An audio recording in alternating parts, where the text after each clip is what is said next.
पूर्णिया के बायसी अनुमंडल अंतर्गत बायसी प्रखंड मुख्यालय से महज 8 किलोमीटर की दूरी पर बसा ताराबारी और चंकी पिछले कई सालों से नदी कटान में तबाह और बर्बाद हुआ है। 2 साल पहले तकरीबन 300 से 400 लोगों का घर नदी में समा चुका है। स्कूल से लेकर मस्जिद तक को हमने लाइव कैमरे में नदी में समाते देखा है। सैकड़ों आशियाना कनकई नदी के आगोश में समा चुका है। स्थानीय पंचायत के ग्रामीणों व पंचायत के मुखिया ने बताया कि कई बार बायसी विधायक से लेकर किशनगंज सांसद तक से आग्रह किया है। चुनाव के बाद आश्वासन मिल रहा था कि इस बार जीत के आने दीजिए, कटान का कार्य पूरा हो जाएगा, लेकिन कोई कार्य नहीं हो पाया है। कई बार विधायक से मिले भी, लेकिन विधायक जी हर महीने एक नया समय देते रहे। जनवरी से लेकर फरवरी, फरवरी से लेकर मार्च और अब अप्रैल खत्म होने वाला है। सैलाब आने वाला है। यहाँ लोगों को डर सता रहा है कि कहीं फिर से कटान में उनका घर बर्बाद ना हो जाए। ग्रामीणों ने बताया कि आज तक सरकार की तरफ से कोई राशि नहीं मिली है, ना ही आसियाने के लिए ज़मीन ही मिल पा रही है। आप देख रहे हैं SDN न्यूज, मुद्दे की बात आपके साथ। जो कटान हुआ था, जी, किस तरह का मंजर था आप लोगों के सामने में हुआ होगा? बहुत भयानक मंजर। सब जितना बोले उतना ही कम है। इतना भयानक मंजर है, मतलब क्या ही बोले। हम लोग को जाने में दिक्कत होता है, आने में दिक्कत होता है। जब चले जाएंगे तो आएंगे किस समय ये नहीं पता होता है। उनका क्या स्थिति था? बहुत ज़्यादा सर, मतलब 200 से 250 घर कट चुका है अब तक। और इस बार वाली जो कटान होने वाली है, लगभग हमको लगता है कि इस बार भी उसी तरह कटान होगी। सरकार की तरफ से कोई काम नहीं हो रहा? कुछ भी नहीं हो रहा है। की तरफ से काम हुआ इधर? नहीं हुई है, कोई काम नहीं नहीं हुई है, हुआ। आपको कुछ मदद मिला? नहीं मिला। आपका कितना घर कटा है इधर? दीदम कटिया एकदम यहाँ यहाँ छै है, यहाँ घोर झुलो नदी का रारी मानुस हमरा कोई चीज नहीं मिलो हो, सरकार की तरफ से कुछ फायदा नहीं? नहीं कोई चीज मिलो हो। बेवा मानुस हमरा करीब तेरा यहाँ झुलो घोर बाया। मेरा घर गिर गया। आप लोग क्या करने आ हम रहे रहने हैं? का नहीं मिले, तराबाड़ी में कोई खोपड़ा मुनने का जगह नहीं देता है, दे रही है। जगह बहुत है, मुखिया है, सरपंच है, निम्बर है, सब का जगह है। हमको कोई एक खोपड़ा मुनने का जगह नहीं देता है। अच्छा, सरकार की तरफ से कोई काम नहीं हो रहा? कुछ नहीं मिलता है। मदद मिला है? नहीं, कुछ नहीं, एक नया पैसा नहीं मत। समस्या आ रही है आपके पंचायत में नदी कटान की? देखिए, ये पंचायत तो बहुत पुराना पंचायत है, तो हम लोगों की गलती नहीं है कि हम लोग आके यहाँ बसे हैं। हमारे पूर्वज लोग आके बसे हैं। उस वक्त नदी बहुत दूर थी, लेकिन धीरे धीरे करते गया और पंचायत के लोग यहाँ से मतलब भागते। एक बार नहीं, कई बार कटे, लेकिन ज़मीन नहीं है, पैसा नहीं है। गरीब लोग यहाँ रहते हैं। जो खेती बाड़ी की ज़मीन है वो भी कट करके तबाह है, उसमें कोई खेती बाड़ी नहीं हो रही है। सिर्फ कभी कभार मक्का हो जाता है, लेकिन ज़्यादातर बालू ही बालू नज़र आएगा आपको। ऐसे भी एक गरीबी फैली हुई है। यहाँ के लोग बाहर जाते हैं मजदूरी करने के लिए, वहाँ से पैसा लेके आते हैं, कमाते हैं, रोजी रोजी करते हैं, बाल बच्चे को पालते हैं। पैसे की कमी की वजह से बाल बच्चे को पढ़ा भी नहीं पाते हैं और सही मतलब तालीम नहीं दे पा रहे हैं, अच्छा मकान नहीं उठा पा रहे हैं। कहीं दूसरी जगह ज़मीन खरीद करके मतलब दूसरी जगह ये अपना मकान नहीं उठा पा रहे हैं। नारे कितना घर बसा हुआ है, ये सारे घर बसे हुए हैं, ये सारे घर कट जाएंगे तो ये लोग जाएंगे कहाँ घर कट के? ज़मीन दे। अगर यहाँ अगर कुछ नहीं हो सकता है तो सरकार ज़मीन दे कहीं बैठने के लिए। यहाँ तो मजबूरी है हमको यहाँ रहना, ज़मीन नहीं है हम लोगों के पास। अगर कुछ कार्य नहीं हो पा रहा है तो ये सारे लोग कट जाएंगे। तो मजबूरी में आज जब देख रहे हैं कि भाई विधायक सांसद इधर से हम लोगों को अब कोई आशा रहा नहीं, आशा टूट गया, सब मायूस हो गए। हम लोग ग्रामीण लोग बैठ करके एक जगह बैठे गए, क्या करें अब हम लोग का अब कोई सहारा नहीं, सब परेशान हो गए। तो बैठे के देखिए, सब कोई अपना हिसाब से नहीं होगा तो नदी का रुख किसी तरह मोड़ा जाए।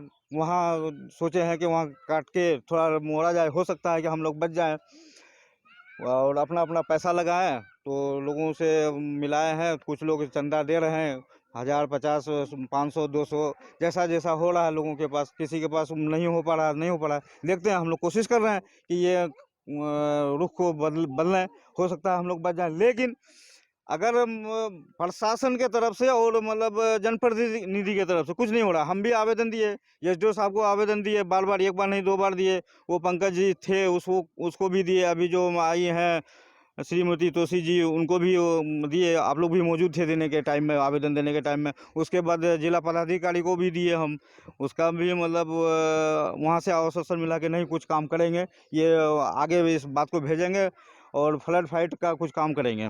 तो ये तो आश्वासन मिला है हमको, और जहाँ तक होगा और उस जगह भी हम जाएंगे। ऐसी बात नहीं है कि डीएम साहब के पास फिर दोबारा जाएंगे हम।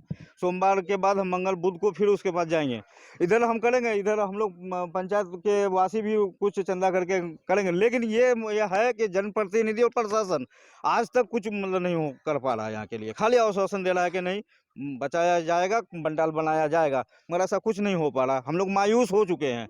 अब वोट देने के टाइम में तो भाई वही होता है, नहीं हम तो करेंगे, हमको जिताइए, वो कर देंगे। मतलब सब जवाब दिखाते हैं, बस जीतने के बाद वो कांटा दे के चले जाते हैं।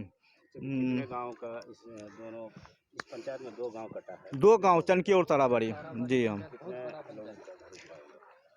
करीब हमको लग रहा है कि 300 से एबव, 300 का लिस्ट मेरे पास है, और उन लोगों को आज तक सहायता कुछ भी नहीं मिला है। हाँ, प्लास्टिक, उसके बाद सबका खाता मतलब आधार कार्ड लिया गया है, सीओ साहब अंचल पदाधिकारी लिए हैं, वहाँ जमा किया गया, लेकिन नहीं पैसा सब 9,000 या 9900 क्या बोले 9800 कुछ मिलेगा खाता में, लेकिन आज तक नहीं किया। 2 साल हो गया, 3 साल हो गया, सबका खाता लेके बैठे हुए हैं। ये आवाज़ भी कोई नहीं उठा रहा है। लेकिन इसके बावजूद अगर घर कट जाए, किसी तरह लोग घर बना ले और वो घर नदी में कट जाए तो वो क्या होगा? वो आशियाना जब ख़त्म हो जाए वो कहाँ रहेंगे? अभी बहुत लोग 2 साल से कट रहे हैं, कोई दूसरे के यहाँ मतलब दूसरे के परिवार में जाके घुसे हैं, ज़बरदस्ती बैठे हुए हैं कि भाई कहीं हम लोग ये कर रहे हैं, खोज रहे हैं ज़मीन मिलेगी कहीं तो हम घर बनाएंगे। आज एक दूसरे के वहाँ बैठे बैठे हैं, कोई रोड पर है, कोई कहीं है, कोई कहीं है।